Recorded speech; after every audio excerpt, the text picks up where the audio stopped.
अस्सलाम वालेकुम dear students. आज हम लोग पढ़ने वाले हैं यूनिट 11 होमियोस्टेसिस का लेक्चर 11 रेनल फेलियर। ठीक है, लास्ट लेक्चर में हमने किडनी के डिसऑर्डर्स को स्टार्ट किया था, जिसमें कि एक डिसऑर्डर हमने लास्ट लेक्चर में डिस्कस किया है, किडनी स्टोन।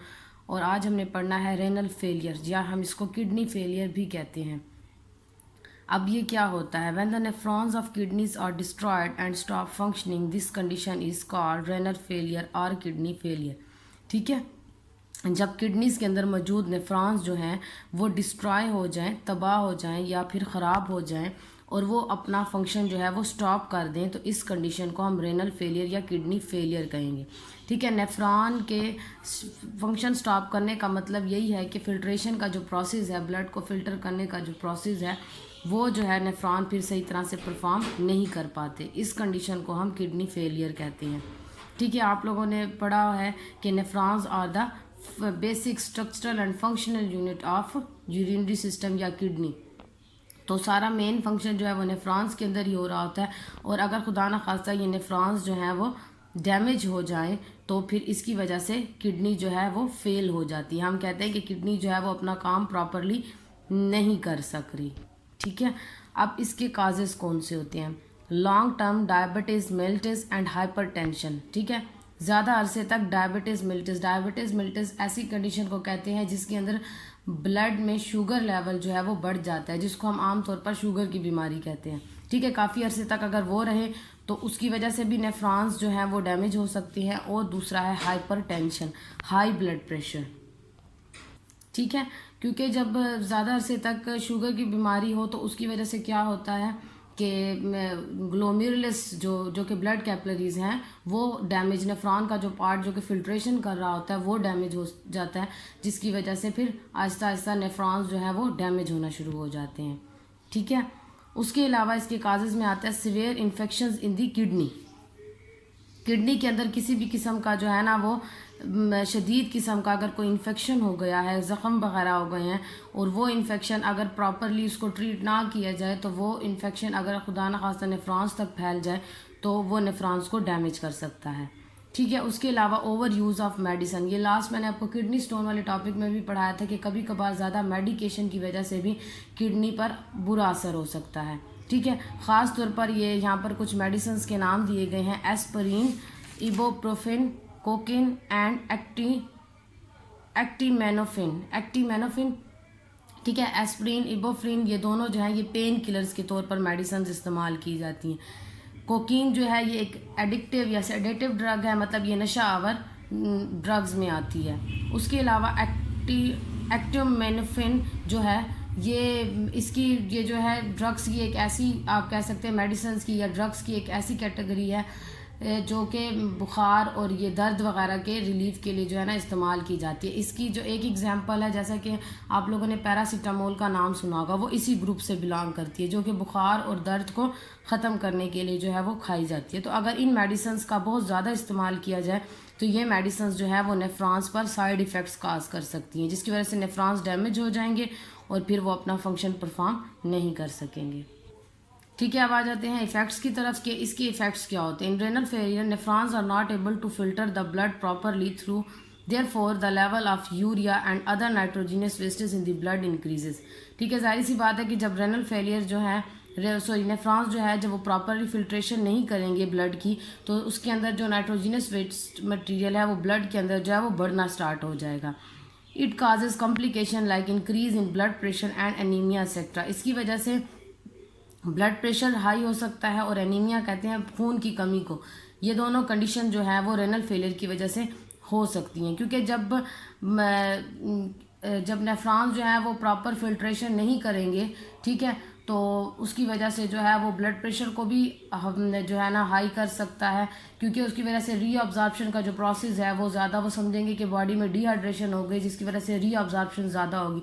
ज़्यादा से ज़्यादा फ्लूइड जो है वो ब्लड के अंदर ही शामिल रहेंगे, जिसकी वजह से ब्लड प्रेशर जो है वो हाई हो सकता है। ठीक है, और उसके अलावा अब आ जाते हैं इसके सिम्टम्स की तरफ।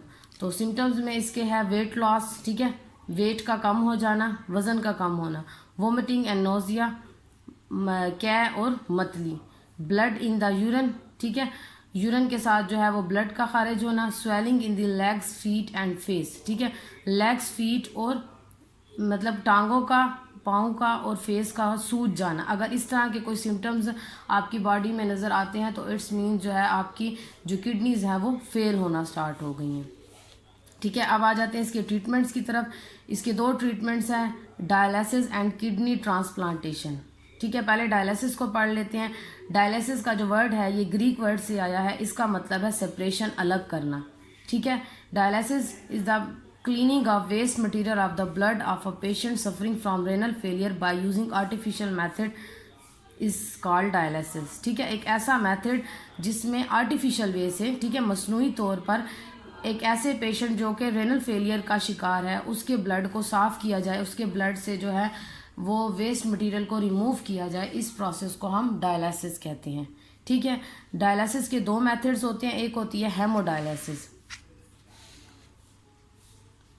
हेमोडायलिसिस कहते हैं क्लीनिंग ऑफ ब्लड। हेमो का वर्ड जो है आपको मैंने 9th में बताया था, ये ब्लड के लिए इस्तेमाल होता है, ठीक है। तो इसमें जो है हम डायरेक्टली ब्लड के ज़रिए जो है वो वेस्ट मटेरियल को रिमूव करते हैं। In this method blood is pass through a machine called a dialyser.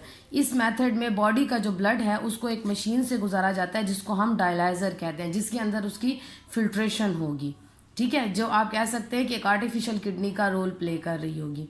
The dialyzer contains tubes, the walls of which are made of semi-permeable membrane.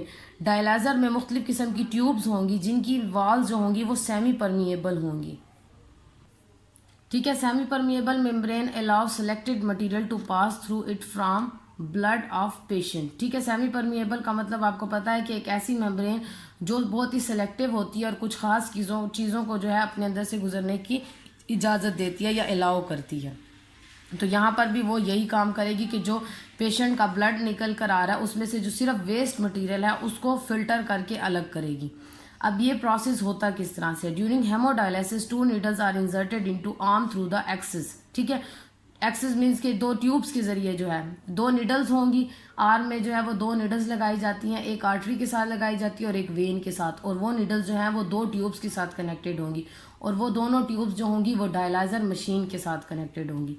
Through one tube, the dialyzer filters blood a few ounces at a time, allowing waste and extra fluid to pass from blood into the dialysis fluid.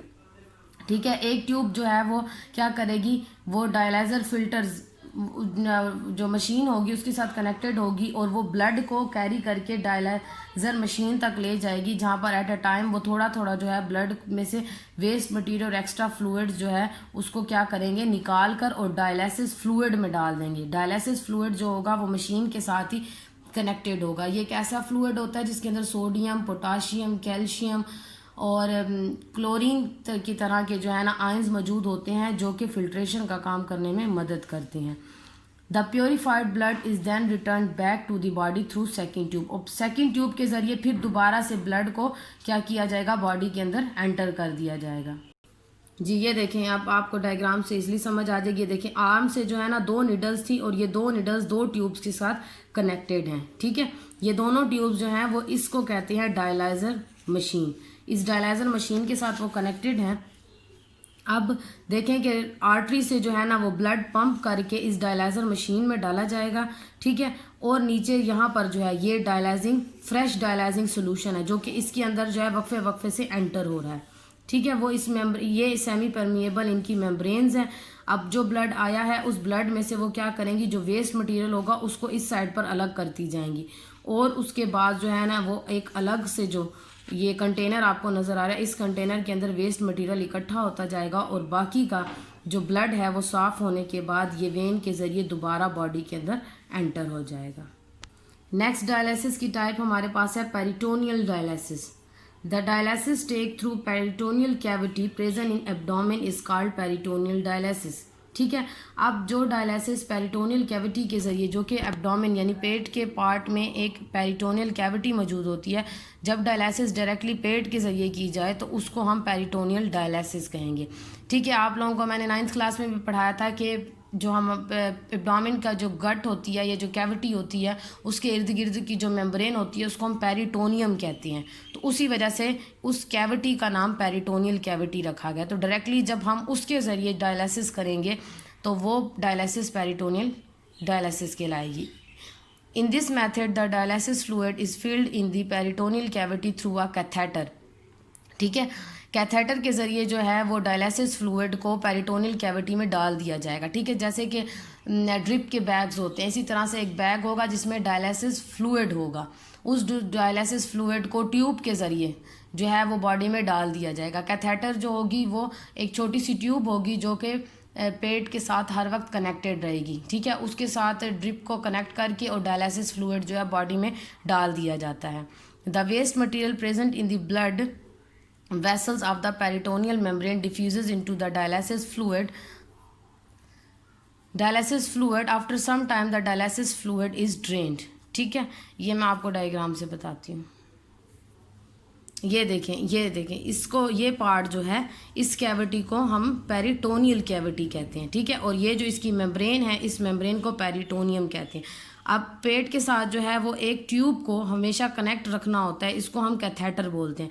इसी catheter के साथ एक जो है वो ऐसा bag connected होगा जिसमें डायलिसिस फ्लूइड होगा और दूसरा बैग जो होगा वो बिल्कुल एम्प्टी होगा। अब पहले क्या किया जाता है कि इस बैग का जितना भी मटेरियल होता है इसमें से जो डायलिसिस फ्लूइड है वो किसमें, जैसे कि ड्रिप के ज़रिए जो है बॉडी में डाला जाता है, इसी तरह से इसमें भी ये कैथेटर से होता हुआ पहले इसको बॉडी में फिल कर दिया जाता है, फिर इसको रिमूव कर दिया जाता है।